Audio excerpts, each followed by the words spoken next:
This is the platform of the old bishops' boys, Anglican girls, Anglican schools. Those who attend elementary schools, this is their platform. And so we want to have you here to give us a little bit of a background on the way the Anglican schools were structured, what we came to know. So, fellow Agbosans and other members, we have here today the young pretty lady we used to know as Veronica Aryeequaye. And she's going to give us some background about Anglican education, the way it was, and the way things are today, what we can do to restore some of the good things we know we got from Anglican and mission schools education. So welcome, Madame Aryeequaye. Thank you. Yes, let's begin by a brief introduction of yourself. I hear you also attended an Anglican school, Bishop's Girls to be precise. Could you please give us a brief introduction of how you attended and what you also got from the school? Yeah, as you said, I attended the Bishop's Girls School, and from there I left to go to St. Monica's in Ashanti Mampong. Bishop's Girls School then was headed by Sister Bertha of the Order of Holy Paraclete. That was a star school then. I mean, you could not easily get admission in Bishop's Girls School.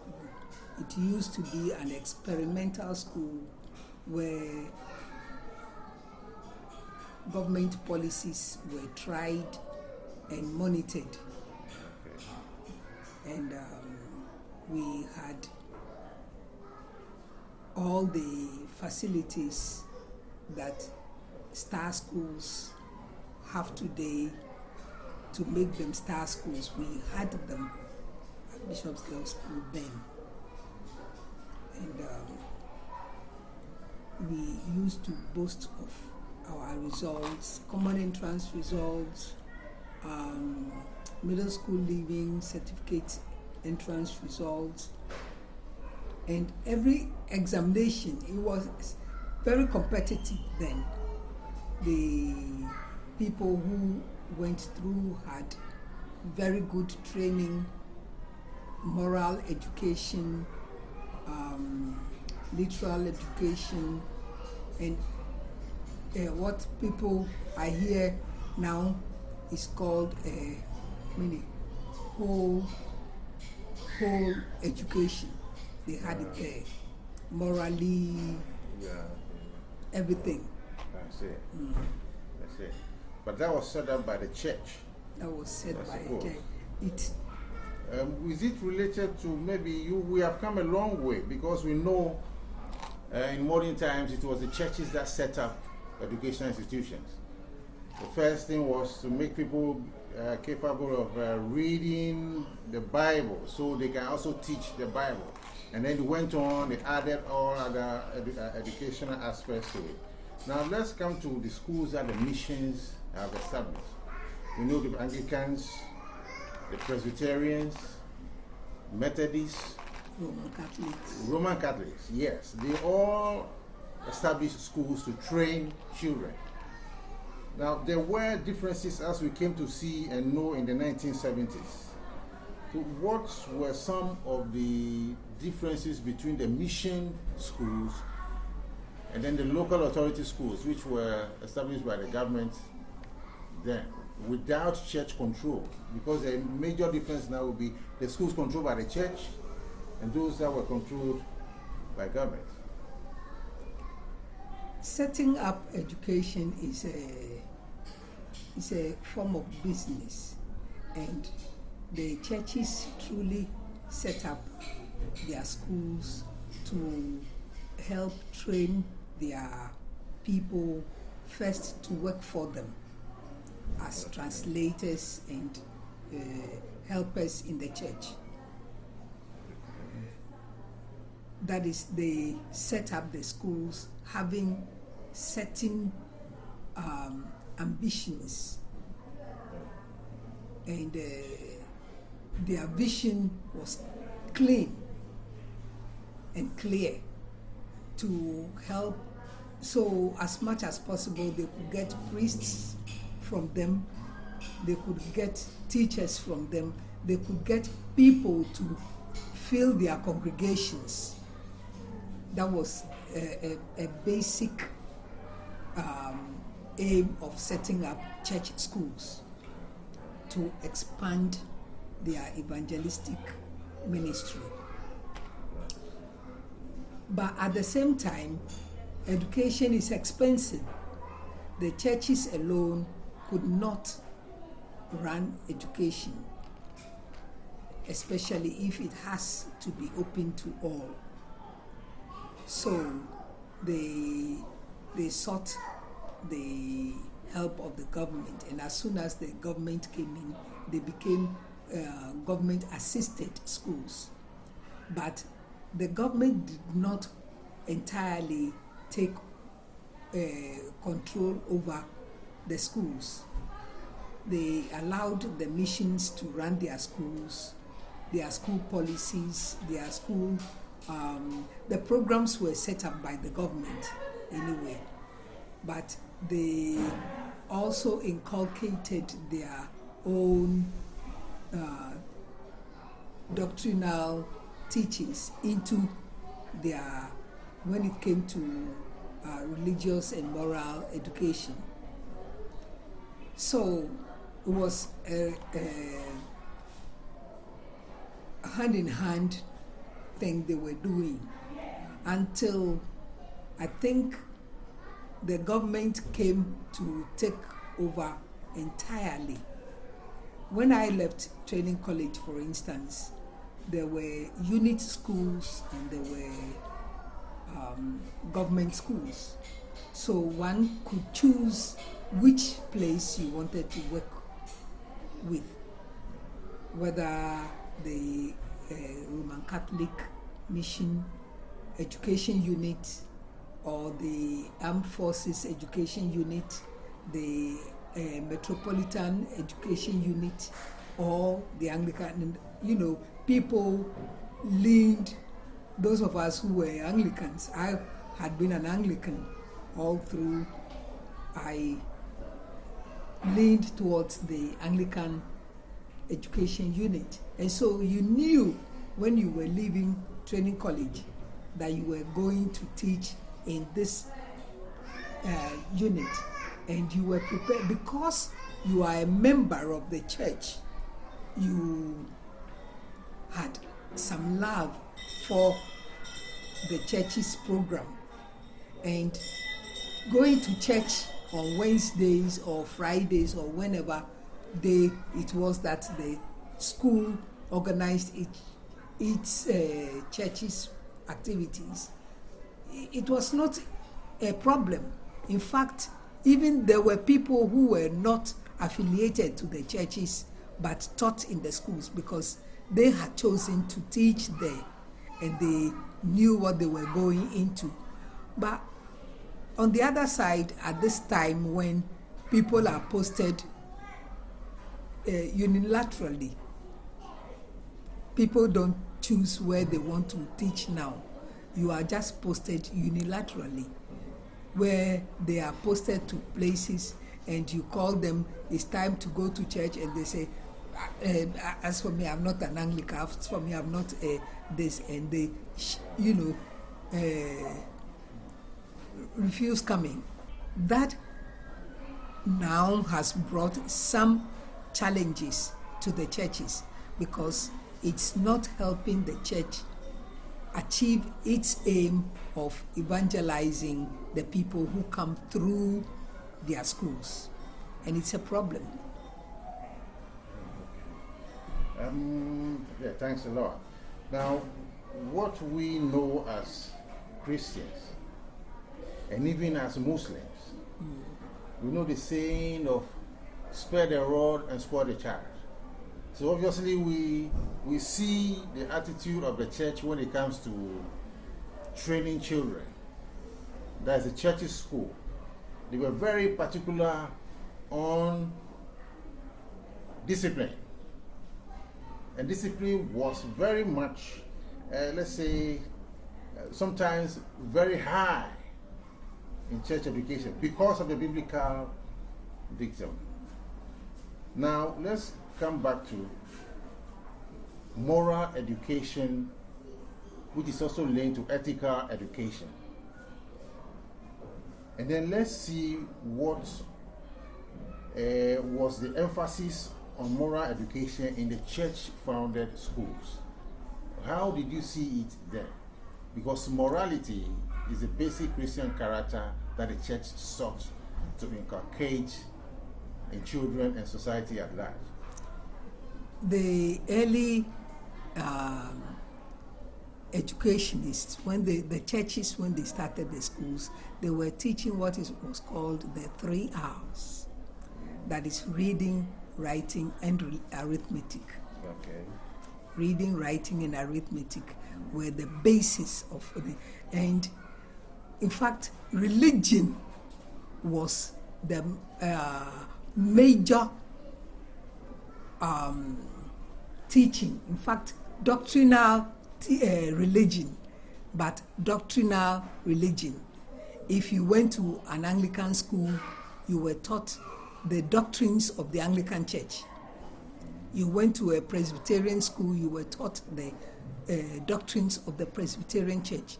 The Anglican Church schools and the Presbyterian Church schools were vastly different because of the spare the rod and spoil the child thing.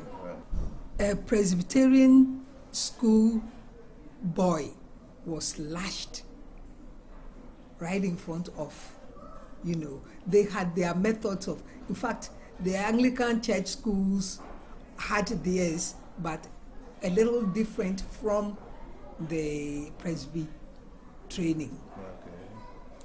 But because of the moral training that was emphasized in the schools, and everybody was a partaker of the training, the parents, the guardians, the teachers were all part of the training process. Okay. It was like you could call in a partner because they were partners. The parents could bring in the teacher to discipline the child, and the teacher could also bring in the parent to discipline the child, whether at home or at school.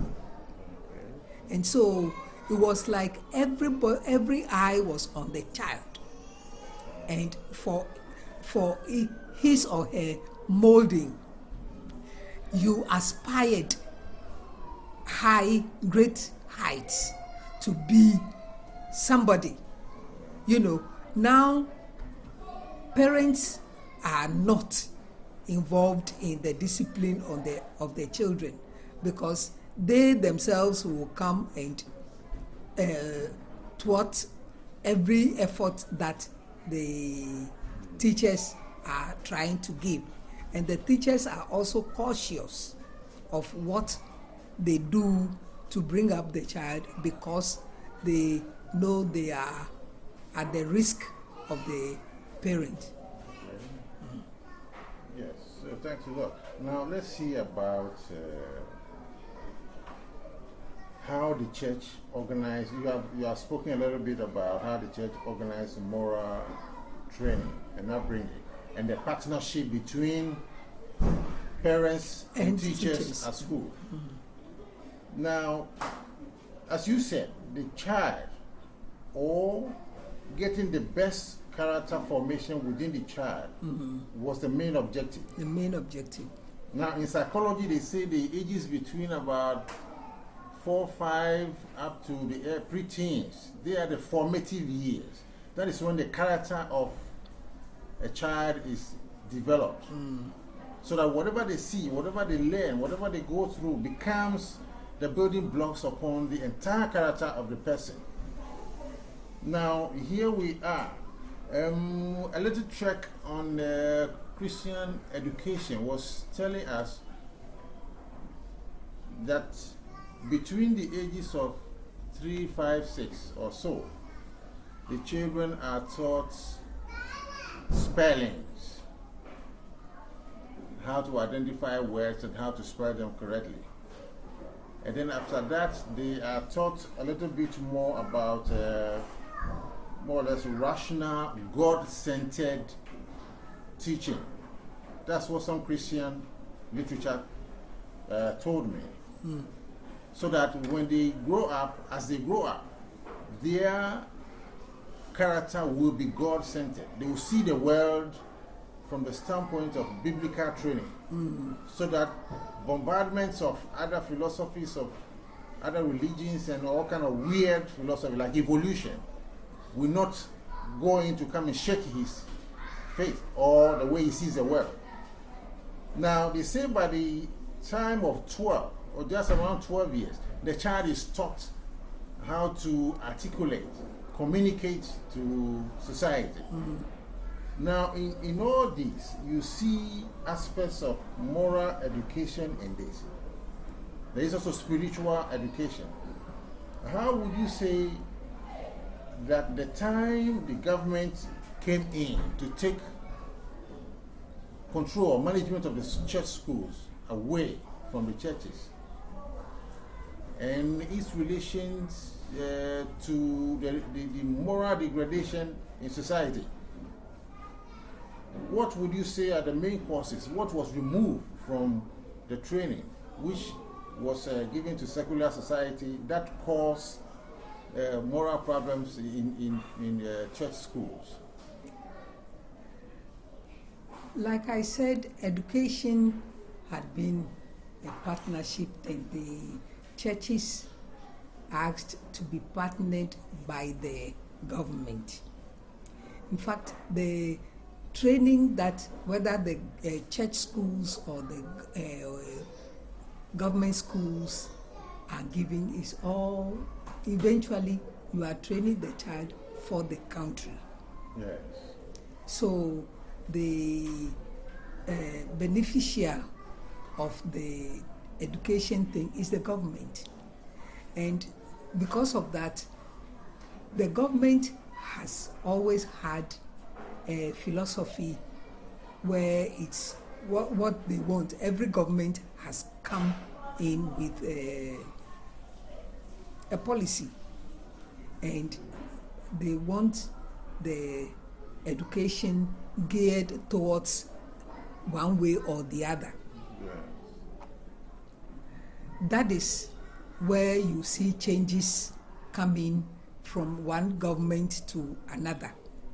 But because the whole thing is based on preparing the person for adulthood, where the government will eventually benefit from, this child. The moral education, no government will take away moral education from the church. And I don't remember any government taking away moral education from the church, because those who go to the public schools too, they get moral training. But except that the difference is they don't have any church backing to, support their training. The church schools had. But you see, somewhere along the line, all schools were made to look the same. When the uniforms, initially you could differentiate an Anglican school, a Roman Catholic school child from a Methodist school child, from a public school child, and so on. You could make the difference. The point where things started going down was when all school children were made to wear the same uniform, and you could not identify one from the other. I remember when I was at Bishop's Girls' School, there was there were Sister Bertha and Sister Roslyn. Sister Roslyn was the one who went to town. And my word, if she saw you, whether she saw you or any parent, people knew the school, and people knew what the school children from there could do and could not do. And so if they saw any child doing something contrary to the school's rules, before you got to the school, it had reached the school and you were punished for it. But you see, when all schools were made to wear the same uniform, there was no way to differentiate one schoolgirl from the other. And things started going down. The children naturally would do what they are asked not to do, where they are sure that they cannot be found out. So that was the point of moral degradation in our country. I mean, I sat down recently reflecting on these things, and I realized that was it. It was not the banning of caning, because, believe you me, I still cane.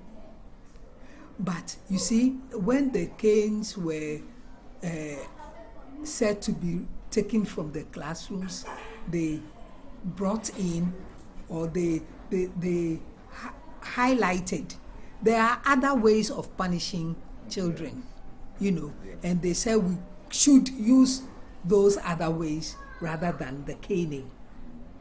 Still punish a child, but is the caning that aspect that because people were abusing the use of the canes too. You and I know how what happened those days. I am a victim of such, but at that time you could not report to anybody. My parents knew I was being beaten, I was being, but they couldn't do anything about it. You see, not because there was a policy backing it, but they thought I was being brought up. No harsh upbringing has ever killed any child. So the point was when every child was made to look the same. People hid behind that you cannot report me, you don't know where to report me to. So then, things started going down. Okay, so let's see about how the church organized the various aspects of character training. Let's say mental development and memorization. We had things like mentor, where you are told tomorrow, you are told at a short period, not even 2-3 days, you say tomorrow, everybody is going to recite,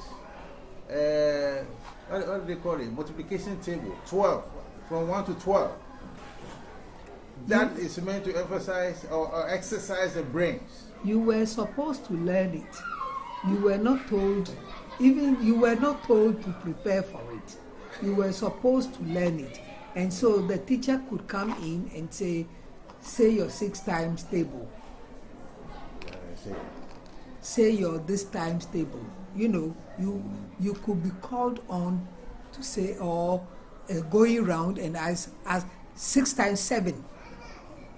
The hard ones were the 6 times 7, the 8 times 8 times 6 and 8 times 12 and 8 times, those ones. So you could you had to know it, and people were ready to learn it. Yes. They learned it. Now, what about the other aspects? When it comes to spiritual or religious teaching, we learned Bible knowledge. Yes. It was there. That's right. And the interesting sides that excited kids were when you learn the narrative aspects of the Bible. How Abraham left this side and was with a wife, and at the age of, even in old age, he hasn't got a child, and Yes. God promised. Yes. You see, those things are very clear to understand. But there were also other aspects where we had to memorize things like the Ten Commandments. That's right. And then you come in a batch of 4 or something. First batch, yes. And then you start King James Version. Yes. In what way, to your recollection, did the memorization of biblical passages or verses, was it applied so that it will inculcate, the child would inculcate those moral lessons into his or her character? In what ways were they prepared? Those, you see, if you learn the Ten Commandments, it says, honor your father and your mother, that your days will be long. If you are a child and you want your days to be long, would you look into your mother's face or your father's face and hit him or her? You learned it, even as something you were supposed to learn and say, but then it lived in you, and you knew that you had to honor your mother and your father. You should not steal. So when you are getting close to the thing and you go about to steal it, that thing you have learned comes to you, says, hey, unless you are extremely bad or you want to do it and say, I want to do it, and then maybe ask for forgiveness, that's a different thing, But if you learned the thing, it became part of you. That is education. Yes, but you see, there are other aspects where as at this time, you look back and then you realize it is because the Word of God is basically a spiritual entity. That's right. Yes, because you agree with me that there were boys, those of us who were in boys' school, in spite of all these things, the person doesn't seem to be moving at all in the direction of biblical teaching. But only years, 20 years later, 25 years later, sometimes 30 or more, do you see the person now changing to come and conform to what it was taught in the beginning? You see, that is where the Bible says somebody plants, another person waters, but God gives the yield. Yes. What has been planted in the child, little. Nobody expects it to, yield anything immediately. The farmer plants it, goes home, sleeps, and days, weeks, months after, before you see the thing germinate and grow. The one you heard to make you turn back to God after the 20 years may not necessarily be the one that changed you. All the things you've heard from childhood had contributed to it. That is why they say formative years, they form part of you. You hear it, you may not take it, any serious. It's in you. It is inside of you. When God wants to use it, it it will go back to that Yeah, that you have activate. heard. Yes. Yes, so now let's see, having seen the intellectual aspect, that you learn the word cognitively into your mental faculty. Let's think about the environment in which we were trained.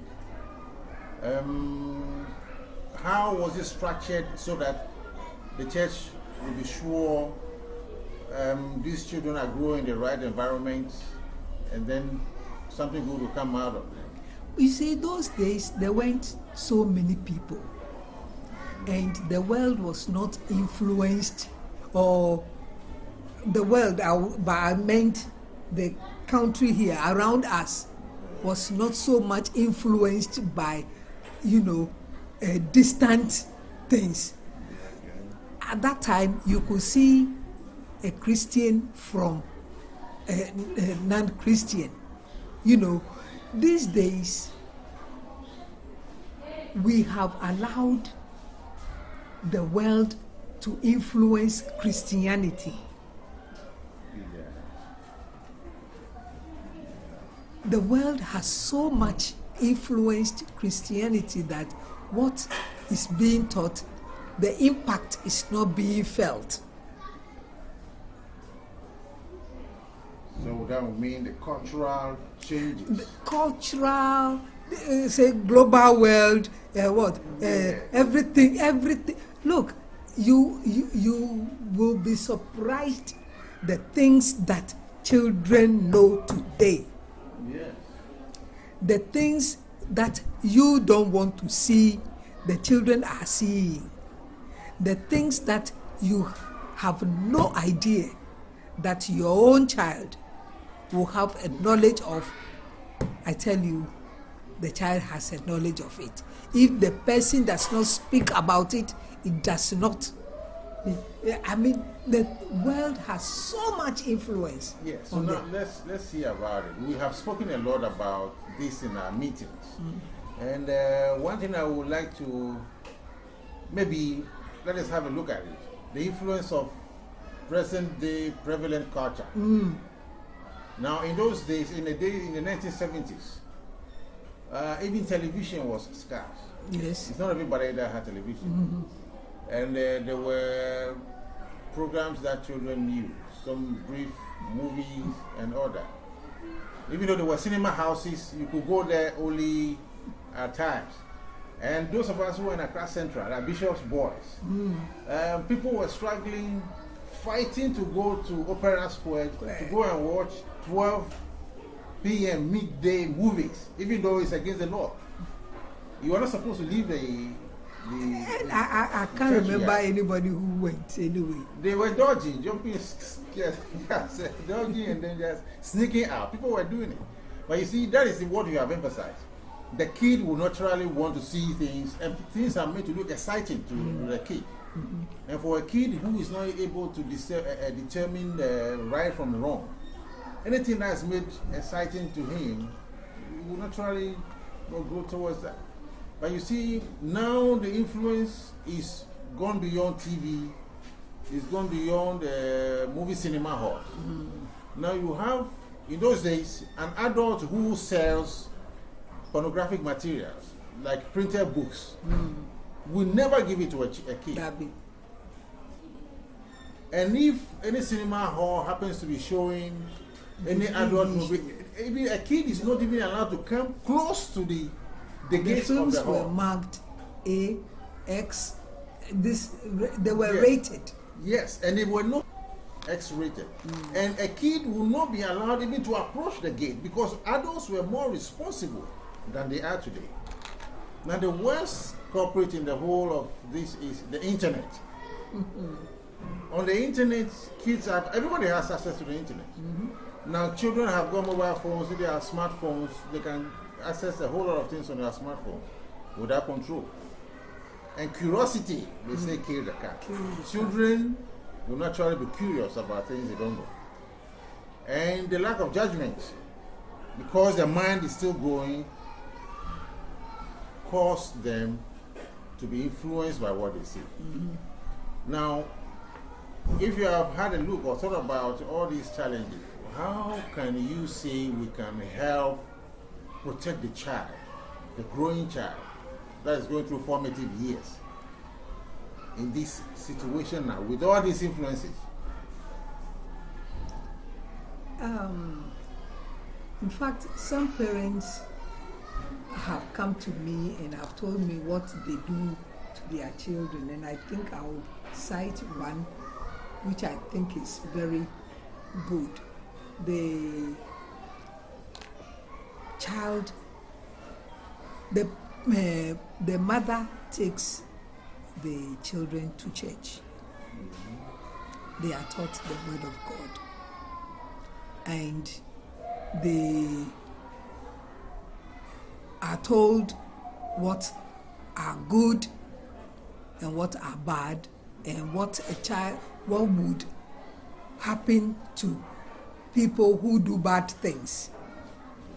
And so when the boys, the mother has 2 sons living with in-laws, and the sister-in-law has a son who wants to be gay and has dyed his hair, blown the hair and standing with gel,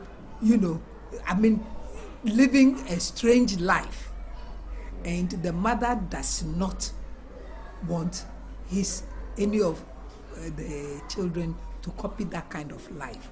So she calls the children into a room and tells them, you see this thing, if you do this, you do this, you do this, it's not good. So don't do, you train your child also at home. These things, we are exposed to them, but it depends on how a mother would. These things, in fact, you don't teach these ones at school,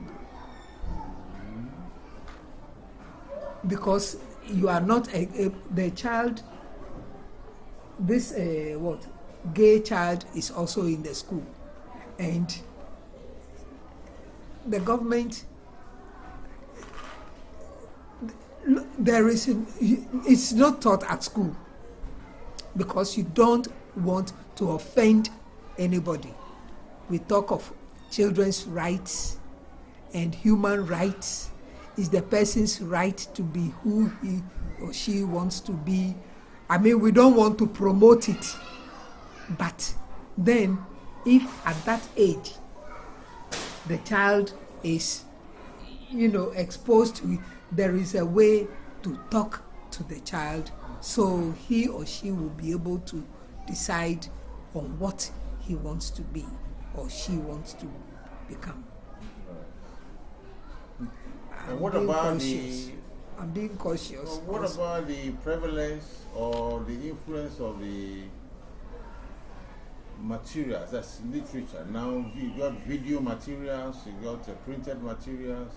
So you don't teach you don't show these anywhere, but the person goes on the internet. You can see.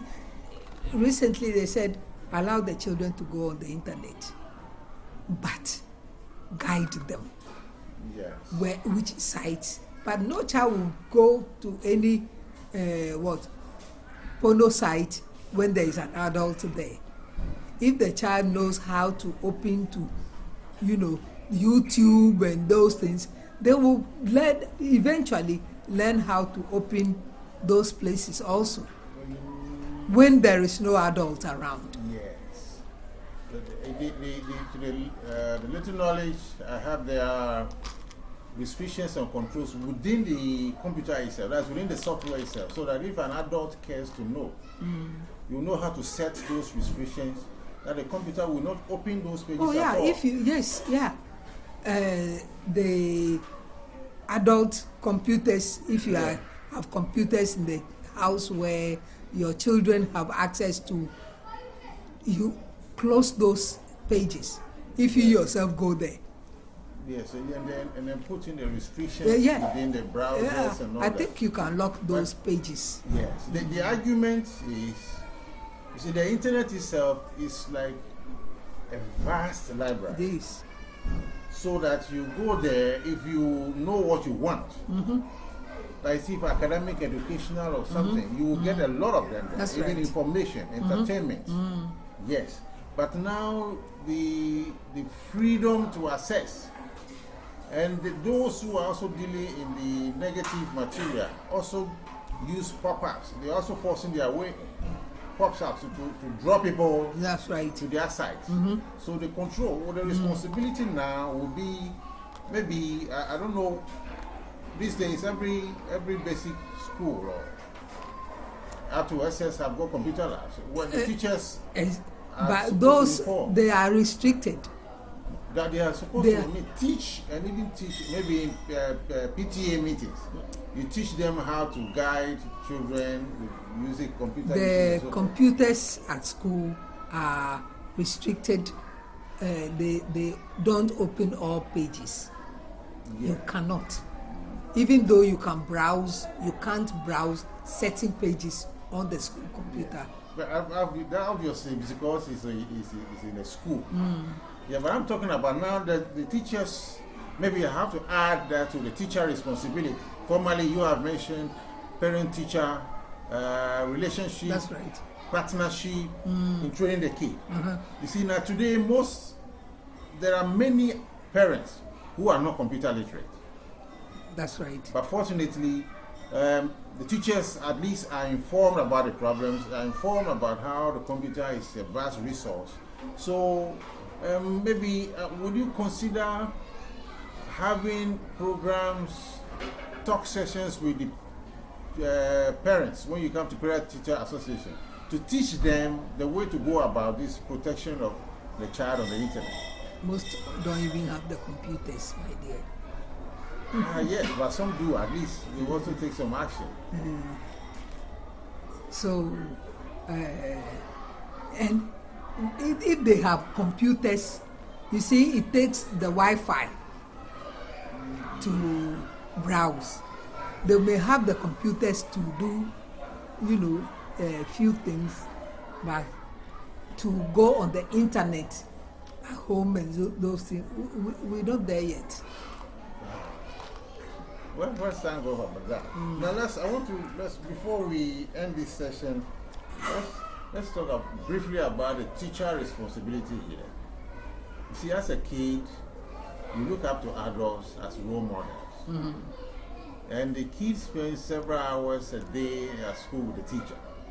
So teachers are around, things they tell them, things they do, and the way they go about it, even their dress, the style of dressing and so forth, tend to be the role models that children emulate. Now here we are in a modern world, due to other influences, that teacher-parents partnership and cooperation has reduced. Few people consider that. So what do you think we have to do in order to assure parents that is for the common good, in order to re-establish this parent-teacher relationship, so that the teacher will play that important role they used to play? You see, now parents want to think that if they don't dress their children in a certain way, people will think they are, they are less than they are. So sometimes, even personally, when I go to church and I see children dressed, I ask myself, why are parents making their children look older than they are? I like children dressed as children. It's nice to see a small boy dressed in shorts or trousers. Well, I love, you can go outside, you will see my boys. If you have your shirt on, oh my word, I like people who tuck in. So where I am, you must tuck in. And unfortunately, most people now leave their shirts on. Most men. The girls too, they are shown some styles that are adult. I think that certain things are solely preserved for adults, but gradually people are pushing them on children too. We are allowing our children grow older than their ages. As much as I get parents, I tell them to allow their children to enjoy their childhood and be children. Because when you grow up, you realize that you've missed being a child. Some of these are things that we parents are putting on the children. And I, for one, will not allow a child to dictate certain things to me. Oh, I've seen my hello. If it's within the limits, fine, but not go beyond the limit because a friend's mother has done it for him or her. Let's handle our children as children and let them grow and enjoy their childhood. Childhood days are different from adulthood. And if you miss one stage into another, you grow and have nothing to remember in your childhood days. That's nice. So it's been very nice talking to you. Last thing, I want to know your recommendations. We know that the challenges of society now are very strong. And then the challenges of education now, molding character, are also very strong. So what will you recommend about these former church-controlled schools where teaching is within faith? Would you recommend the schools being handed back to the churches and missions? I may be jumping ahead of the horse, but very soon, I don't know how soon, the government is planning to hand over the schools to the churches. Not to pay them, but to control, to have, control over them. Gradually it's coming. And then old boys, old girls thing too is taking control over a lot of things now, because if you this association you formed now, if you're able to put yourselves together, you will be surprised what you can do to your schools. You can have an influence in who heads your school, who is placed there, because you have interest, you become partners in the running of the school. The government is unable to partner everything, and so they gradually placing or opening up for other people to come in and help with the running of the schools. What I will say is that the world is so exposed to a lot of things, but people who want to control the exposure are doing it. When I talk to my boys and girls here, last year I told the those in Form 3 going to pass out that we hear there is no job, there is no this, there is no that, there is no that. But people are having it. And it is not entirely true that people are fixing their people there. It is not entirely true. They are getting the very best. So everybody should try and be one of the very best to be fitted into the holes, to make sure you can fit into a hole. If there are 4 people, if there is a one